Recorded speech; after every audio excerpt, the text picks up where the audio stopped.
bombe en plein centre d'Atlanta. Il était 1h30 du matin dans la ville olympique, 7h30 à Paris, lorsqu'une charge explosive renfermant des clous est disposée dans un tube d'acier a tué et blessé dans le parc du Centenaire en plein centre-ville. Au dernier bilan, il y a 2 morts et 110 blessés. L'explosion a eu lieu au milieu d'une foule rassemblée à l'occasion d'un concert. Les forces de l'ordre avaient pourtant commencé à demander au public d'évacuer l'endroit où s'est produite l'explosion après un appel anonyme signalant la présence de la bombe. Jean-Marc Nadeau.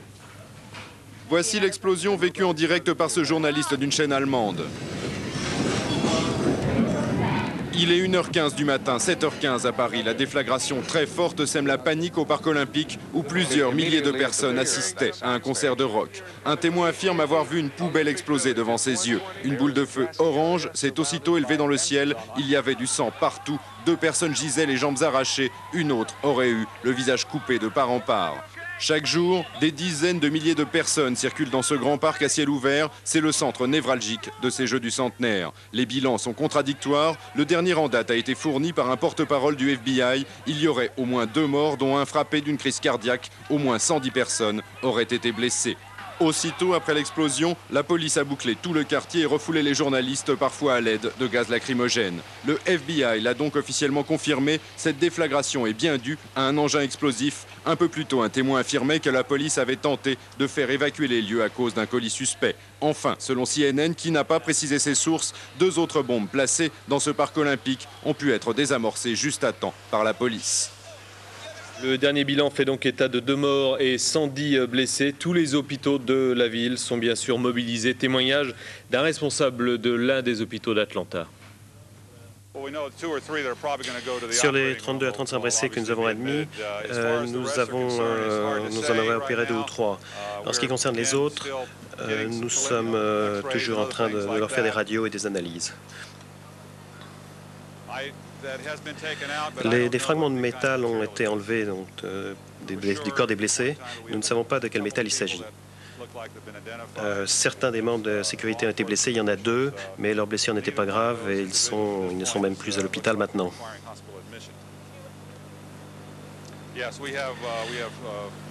Nous avons organisé une assistance psychiatrique et nous avons des assistants sociaux qui sont là et qui sont prêts à s'occuper de tous les gens et de leurs familles.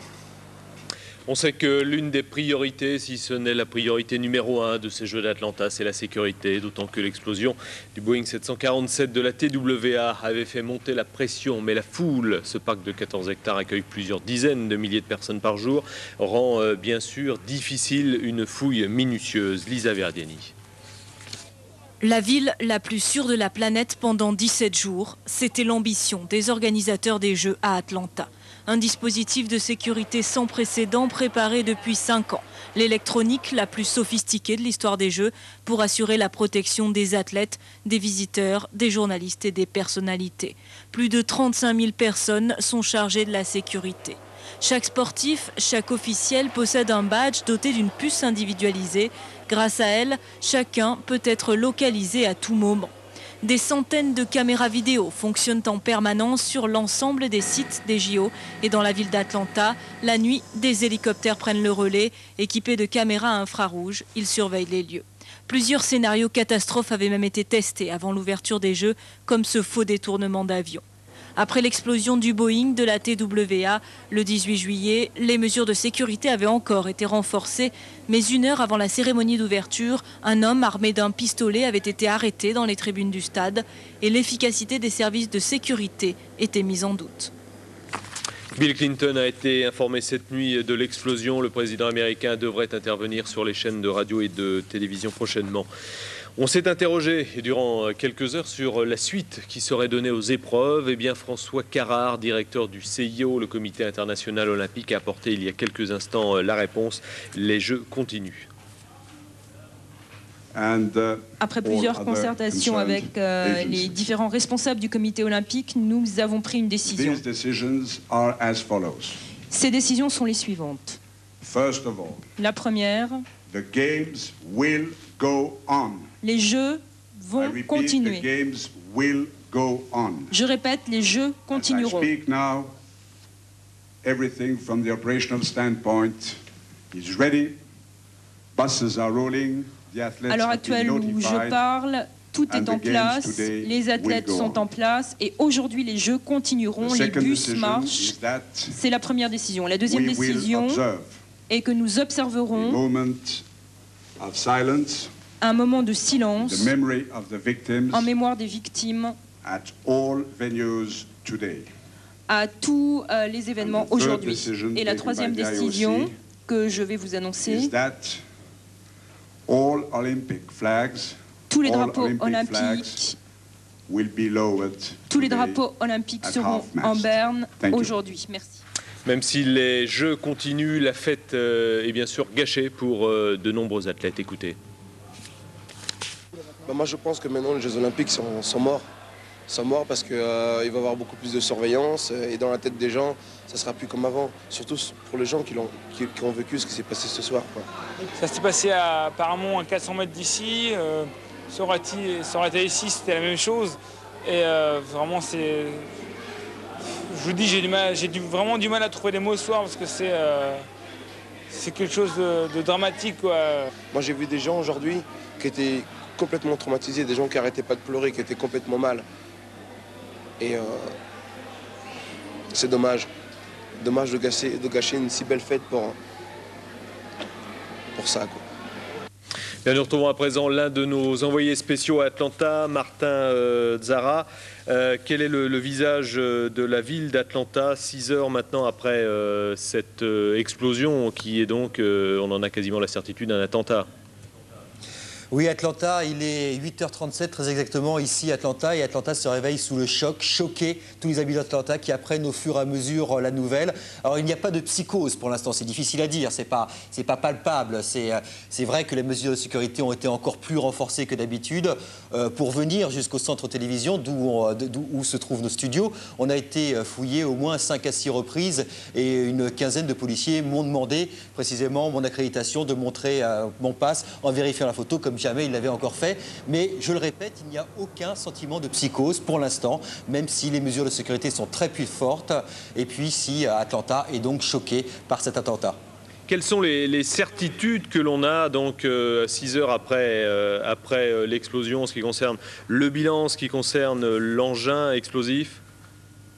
Alors on sait que c'est une bombe qui était dans un tube métallique qui a explosé. Pour l'instant, l'hypothèse de 2 autres bombes qui auraient été désamorcées a été démentie ici par la police d'Atlanta.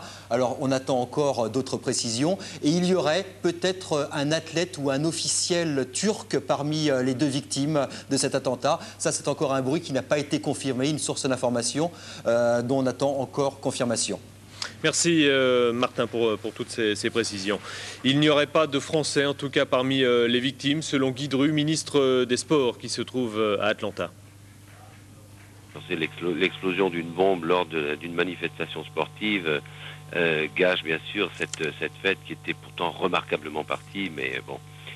Cela dit, je pense honnêtement que le président Samaranch a fait bien de prendre la même décision que son prédécesseur, et qu'il ne faut en aucune façon céder à ces attentats, à ces actes de terrorisme, parce que c'est mettre le doigt dans un engrenage dont on ne sait pas où il s'arrêtera. Et honnêtement, il faut faire tous les efforts nécessaires pour renforcer, bien entendu, les mesures de sécurité. Mais si on se met à accepter le chantage du terrorisme, absolument, à ce moment-là, on ne fera plus rien, qu'on n'aura plus d'espoir d'organiser toute manifestation sportive ou autre. Voilà, les États-Unis qui connaissent une vague d'attentats depuis maintenant 3 ans sans précédent dans le pays. Pierre Barretti. Nous sommes au cœur de New York. La notion de sanctuaire, de continent épargné par la vague de terrorisme qui a déferlé sur l'Europe et le Moyen-Orient s'écroule.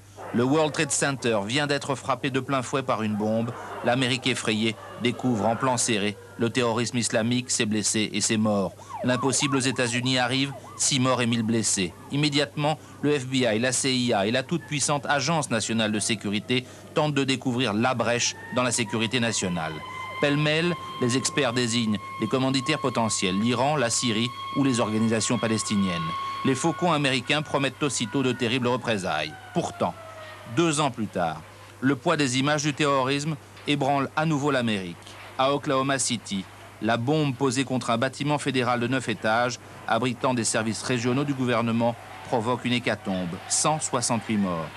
Le coupable, Timothy McVeigh, un ex-militaire américain à la dérive, a provoqué l'attentat pour protester contre la loi Clinton destinée à contingenter les ventes d'armes. Après la piste iranienne, puis le terrorisme extrémiste américain, l'Amérique est confrontée à Daran, sur une base militaire américaine, au djihad islamique. Un camion suicide explose, la bombe fait 19 tués et plus de 200 blessés. Et toujours une cible symbole, le drapeau américain. Aujourd'hui, il n'y a pas de piste particulière à privilégier après l'explosion d'Atlanta. Les plus récentes menaces pesant sur les États-Unis proviennent du Hamas palestinien, dont un des dirigeants avait été arrêté à New York il y a 2 mois, puis extradé vers Israël. Je vous le disais, les Jeux continuent donc, ainsi en a décidé le CIO, le Comité international olympique. Et 1 minute de silence sera observée sur tous les sites olympiques. Et puis tous les drapeaux seront en berne. Les drapeaux qui ont été mis en berne, les drapeaux olympiques, dès ce matin, comme vous pouvez le voir sur ces images. À la suite de notre édition spéciale consacrée donc à cet attentat commis cette nuit, heure d'Atlanta, dans la cité olympique, et qui a fait, selon un dernier bilan, 2 morts et 110 blessés.